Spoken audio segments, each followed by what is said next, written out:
Comme beaucoup d'entre vous, je suis convaincu que le processus d'effondrement de notre civilisation industrielle, pétrolière, globalisée est en cours. Pour nous, occidentaux, habitués à avoir le ventre plein et au confort de nos nids douillets, la chute peut être brutale. Face à ce risque, j'ai choisi d'agir. Pour moi, pour mes proches, pour ne pas faire partie du problème, mais de la solution. Et si on s'y mettait ensemble ? Imaginons que demain, les rayons des supermarchés soient vides. Pour quelle cause ? Oh, on s'en fiche un peu de la cause. Ça peut être une grève des routiers, une impulsion électromagnétique. Ça peut être... En cas de guerre, en cas de crise ou de victoire de la gauche. On s'en fiche. Parce qu'à partir de ce moment-là, la seule question qui va nous préoccuper, c'est comment nourrir la famille. Alors, soit vous pensez que ce scénario n'est absolument pas possible dans ces cas-là, eh bien, je vous recommande de quitter la vidéo dès maintenant parce que sinon vous allez perdre votre temps. Par contre, si vous faites partie de la deuxième catégorie de personnes qui pensent que finalement, ce scénario peut se produire, eh bien, restez, car nous allons voir ensemble quelle stratégie adopter dès aujourd'hui pour pouvoir réduire vos risques de famine le mieux possible pour vous, votre famille. La première stratégie, c'est celle qu'il faut absolument éviter, c'est-à-dire l'achat panique, se précipiter au supermarché, faire fumer la carte bleue et remplir le caddie de bouffe. Prenez le temps de réfléchir. Notez tout ce que vous consommez pour une semaine. Allez, 10 jours. Là, je vous emmène voir l'exposition de photos de Peter Menzel qui a photographié 25 familles à travers le monde avec une semaine de nourriture.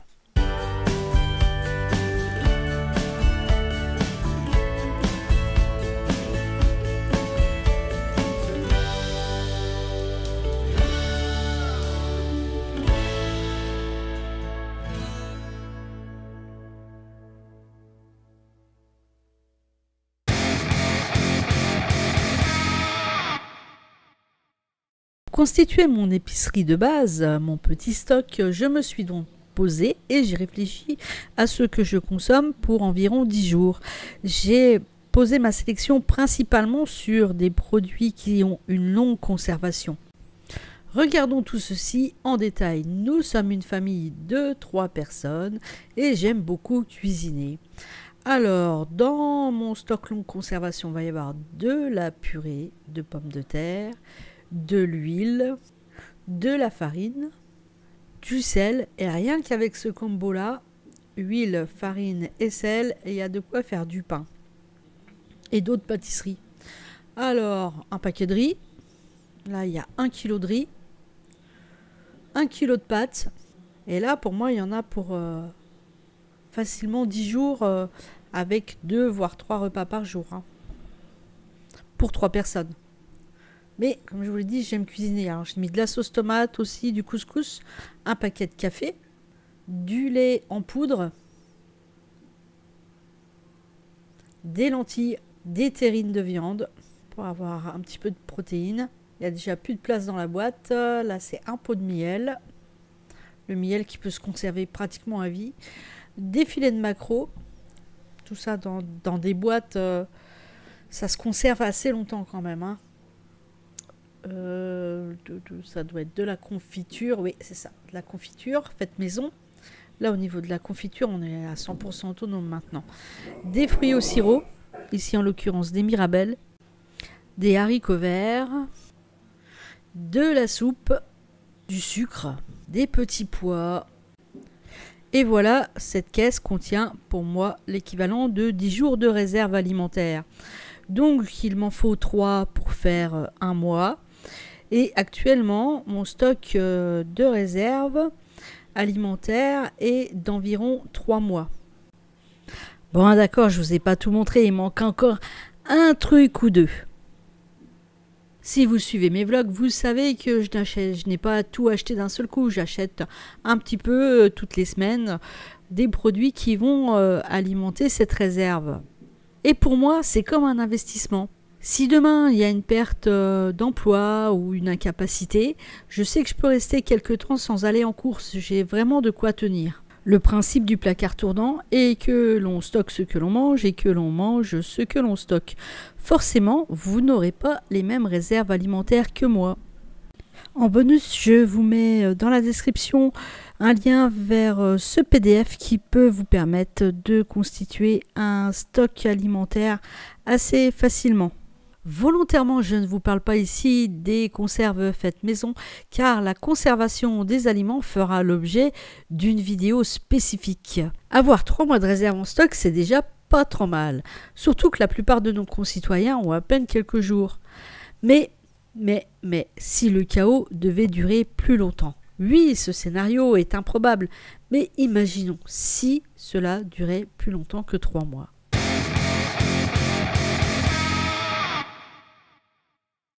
Je ne vais pas vous dire qu'il est impossible de produire l'ensemble de sa nourriture et d'être autonome, mais je ne veux pas non plus vous vendre du rêve. Ceci est possible mais extrêmement difficile. Ceux qui arrivent aujourd'hui se préparent depuis des années. Mais si c'est votre objectif, je vous recommande d'acquérir ce livre, L'autosuffisance, le grand guide marabout de l'autosuffisance de John Seymour, qui est un livre des années 70 mais qui a été récemment réédité, qui est remarquablement bien illustré et qui fournira beaucoup d'informations pour vous aider à constituer la base de votre autonomie alimentaire. Que l'on vive en ville ou à la campagne, il suffit simplement d'un peu de terre, quelques graines et puis de la volonté pour faire pousser ces légumes. Des graines, j'en ai de toutes sortes, des bio, des pas bio. Elles sont dans ma boîte à graines, ma petite banque à moi. Donc voilà un peu un aperçu de ma collection qui s'étoffe petit à petit. J'en récolte aussi dans mon jardin et puis j'en échange avec les voisins. Alors pour la récolter, je les mets dans du papier craft, dans ces petites enveloppes que vous avez ici. Et j'ai mon petit laboratoire sur une fenêtre du salon où je dépose les graines qui sont à collecter, mes petites expérimentations végétales. D'ailleurs, cette tomate que vous voyez là, elle va y passer parce qu'elle a résisté au mildiou, donc je vais en récolter les graines. Et je pense aussi qu'en cas de disette, on est quand même beaucoup mieux à la campagne. Ici, la nature est généreuse. C'est vrai qu'il y a des années avec et des années sans. Cette année, par exemple, ça a été une année assez compliquée pour le jardin. Les images en arrière-plan proviennent de mon jardin. Elles ont été filmées l'année dernière, en 2020. Je ne me suis mis que très récemment à jardiner. Et j'ai pu apprendre, grâce à des livres bien sûr, mais aussi grâce aux nombreuses chaînes YouTube qui me permettent d'acquérir de nouvelles connaissances. Mais les compétences ne s'acquièrent pas uniquement dans les livres et à travers des vidéos. Il faut vraiment mettre la main à la pâte. Parce que c'est en forgeant qu'on devient forgeron et c'est en jardinant qu'on devient jardinier. C'est toujours une grande satisfaction de manger ce que l'on a planté. En plus, on est sûr que c'est du bio pour le coup. Il faut du temps pour que le jardin devienne réellement productif. Beaucoup de gens jardinent aujourd'hui et il y a une bonne communauté autour de nous pour nous donner des conseils et nous aider à progresser. Et aussi pour pouvoir échanger des graines avec d'autres. Enfin, quand le jardin produit beaucoup, c'est souvent les mêmes variétés. Donc c'est bien de pouvoir échanger ces légumes avec les autres. Si vous êtes à la recherche d'une bonne chaîne YouTube concernant ce sujet, je vous conseille vivement le potager d'Olivier. Même dans une banlieue pavillonnaire, on peut envisager d'avoir un petit élevage. Les poules prennent un petit peu de place, il faut avoir un poulailler. Et puis s'il y a des coqs, ça fait un peu de bruit le matin. Mais sinon, les poules, c'est un bon moyen d'avoir des protéines. On peut avoir des œufs tous les jours, puis de temps en temps, il y a des poulets qui naissent. Pour les habitués de la chaîne, c'est souvent que je vous parle de mes petites cailles. L'élevage de cailles est facile à mettre en route. Il suffit de très peu d'espace, 4 mètres carrés, et c'est bon. Et elles pondent de mois de mai jusqu'à fin octobre. Et puis leurs œufs sont vraiment délicieux. Même un petit élevage va vous demander du travail. Il faut nourrir les animaux, s'occuper des litières et des maladies. Maintenant, il faut que je vous parle du problème de l'abattage. Pendant quelque temps, nous avons eu des lapins. Et nous avons arrêté cet élevage parce que les lapins se reproduisent très très vite et régulièrement il fallait les tuer. À chaque fois, c'était une véritable corvée. Alors oui, ça procure de la viande, mais franchement, devoir tuer un animal qu'on a élevé, c'est vraiment quelque chose de très très très difficile à faire. Concernant la production de nourriture, je ne vous parle ici que de ce que moi je connais. Évidemment, il y a encore d'autres domaines que vous pourrez explorer, comme l'apiculture ou la pisciculture par exemple.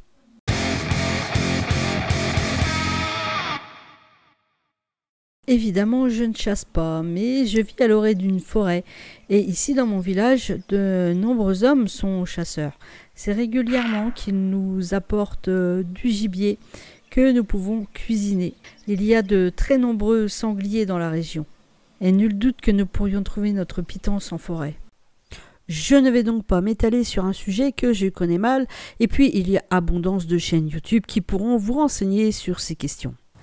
Aujourd'hui, il existe de nombreuses applications pour identifier les plantes comestibles. Donc là, ici, c'est du plantain. À chaque balade, j'essaye d'en apprendre une ou deux. Je ne m'aventurerai pas à consommer une plante dont je ne suis pas sûre à 100%. Pour vous aider à reconnaître ces plantes, je vous recommande la chaîne YouTube Les Chemins de la Nature, qui organise également des stages pour reconnaître les plantes sauvages comestibles, et la chaîne Trichéo Aventure. Les liens sont dans la description. Et là, vous allez me dire, et le glanage? Ben, le glanage, je le mets dans cette catégorie-là, hein, ramasser les plantes qui ne sont pas sauvages, les plantes des champs. Pour rappel, évitez quand même certains champs. Hein, il y a quand même parfois des traitements actuellement qui sont utilisés par les agriculteurs. Donc le glanage, oui, pas en bord de route, avec si possible l'accord de l'agriculteur, et puis en essayant de connaître ce qu'il met dans son champ. La pêche va demander 3 choses. D'abord, être à proximité de l'eau. Mer, canal, rivière, voilà, ça c'est le premier élément. Ensuite, avoir un petit peu de matériel de pêche quand même, et puis du savoir-faire, trouver quelqu'un qui vous initie. Et comme je l'ai expliqué dans cette vidéo, j'ai la chance d'avoir un super voisin qui m'emmène avec lui. Oh bah là tu y es vraiment dans les nénuphars, hein. Là ton bouchon. Ouais. T'as même pas pris ton brochet en photo.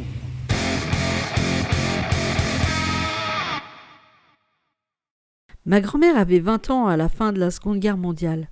Souvent, elle nous racontait qu'elle a été traumatisée par les pénuries alimentaires pendant cette période-là. Elle a grandi dans une cité ouvrière. Dans les cités, il n'y avait pas à manger. Il fallait aller à la campagne pour trouver un petit peu de nourriture. Et là, les paysans étaient assez rudes. Il fallait donc troquer pour s'alimenter. Je vous raconte cette histoire parce que ça peut être intéressant d'intégrer dans sa stratégie un petit stock supplémentaire de produits que l'on peut troquer. Alors, il ne faut pas en avoir non plus énormément pour pas trop attirer les convoitises, mais les produits qui s'échangent le plus dans des grandes périodes de pénurie, on va retrouver tous les produits qui malheureusement donnent une addiction, comme l'alcool ou les cigarettes par exemple. Mais on peut aussi trouver d'autres biens de première nécessité, comme du savon, du dentifrice, des brosses à dents, tous les produits d'hygiène en fait. Hein. Voilà, donc se constituer un petit stock avec ces produits-là pourrait peut-être, en cas de grave pénurie, vous permettre de pouvoir compléter l'ordinaire avec des produits frais obtenus auprès de voisins ou de commerçants qui seraient prompts à faire des échanges, le fameux marché noir. Ouais, ça y est, on va brouiller contre le marché noir. Salaud de pauvre.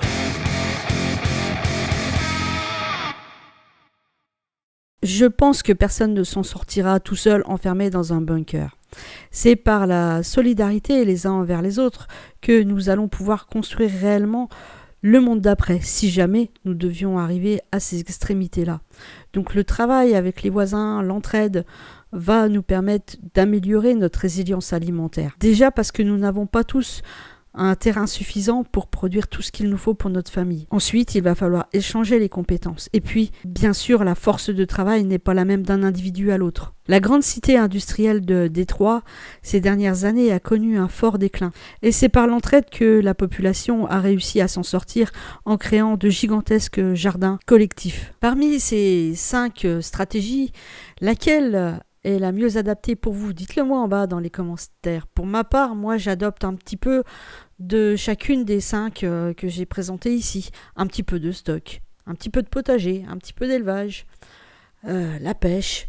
Et puis, j'essaye de me lier avec les gens qui m'entourent, d'apprendre d'eux et aussi de leur transmettre certains savoirs que j'ai pu acquérir.